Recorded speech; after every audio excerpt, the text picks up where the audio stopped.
The French fashion house Chanel is one of the most recognized brands in the world.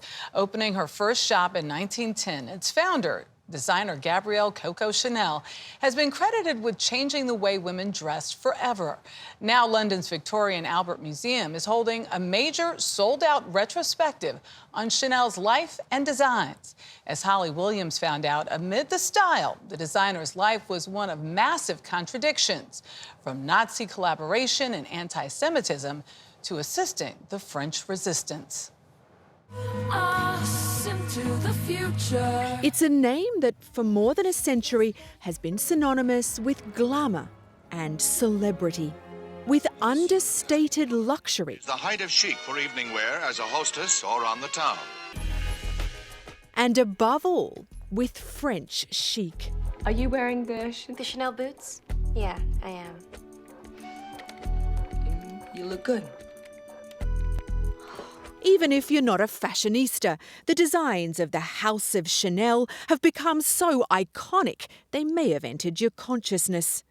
The quilted handbag, two-tone ballet flats, Chanel #5. Chanel #5, and the timeless tweed suit.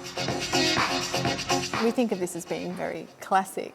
It wasn't classic. This was new, right? Well, absolutely. And the interesting thing about the Chanel jacket, as you can see, it's always recognisably Chanel, but always slightly different. A new blockbuster show in London, Fashion Manifesto, goes back to Chanel's roots to show how the label revolutionised the way women dress.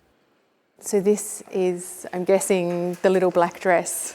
You can see the central piece here. It dates from 1919, which is quite incredible because it's really something that could be worn today. The fact that you and I are both sitting here wearing trousers is thanks to Coco Chanel. Really? When she started designing, women were wearing long dresses, corsets, feathers.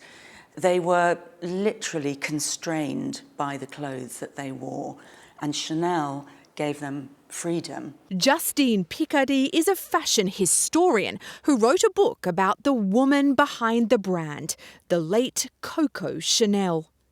Born into poverty in small-town France and sent to live in an orphanage run by nuns when her mother died, Coco Chanel went to work as a seamstress and as a cabaret singer, beginning a series of affairs with aristocratic men, including the Duke of Westminster. She wasn't respectable enough Yes. for an aristocrat to marry. There's an apocryphal story that she said there have been many Duchesses of Westminster, but only one Coco Chanel.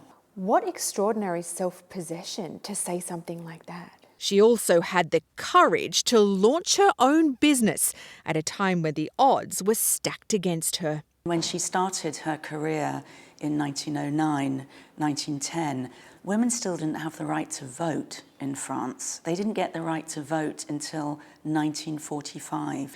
So to be a successful female entrepreneur was really unheard of. But Chanel's reputation has been tarnished by her romantic relationship with a German intelligence officer when France was occupied by the Nazis during the Second World War.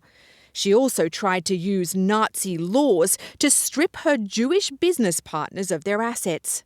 Picardy believes Coco Chanel started the affair to get her nephew Andre out of a Nazi prisoner of war camp, and says Andre may actually have been Chanel's son, born out of wedlock. She's also uncovered evidence that Chanel, a friend of Winston Churchill, was secretly working for the French resistance against the Nazis. Was she an anti-Semite? As with so much of Chanel, she's complicated. I wouldn't want to be black and white about her.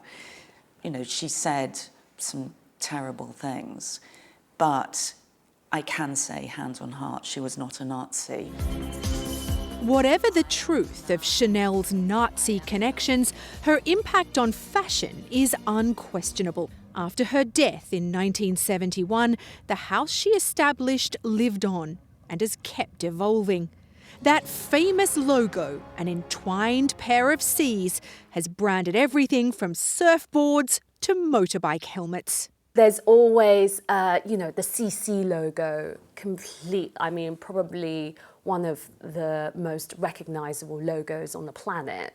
You know, you look at CC and you see Chanel. It sounds like you're saying it's a kind of masterclass in branding. Coco Chanel was a sort of maestro in branding, like before the word brand even existed. Susie Lau is a fashion journalist and influencer.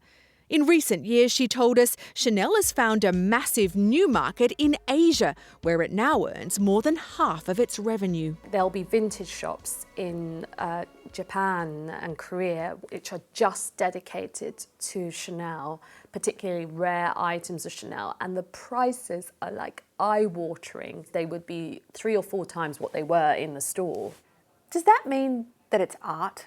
I think a lot of Chanel items do cross over into that art territory. A lot of them feel very much like objects rather than apparel. Coco Chanel's personal history is still being debated by historians, in stark contrast to the beautiful simplicity of her work. Just how complicated is her legacy? There's something very pure about her legacy in terms of the design. The language of Chanel, Coco Chanel, the designer, is very pure. It's not muddied at all, but the legacy of the woman is very complex. For CBS Saturday Morning, Holly Williams, London. Every single one of those dresses I would wear. I know. I was thinking that too. Right now. Right now. But what a great. And there's the complication. Yes. Because when you hear the question, was she an anti-Semite? And the answer is, well, it's complicated. It's not really the answer. And it you is what she said at the end, though, that the person, that's muddied. And that part is something that you're going to continue to look at and say, this isn't good. But you look at the simplicity and the beauty of her dresses and the branding she created before it happened. It's unbelievable. Yeah, Can't and debate yet, that. to your point, I don't own a single Chanel piece. Nor do I. Nor do I. Or perfume.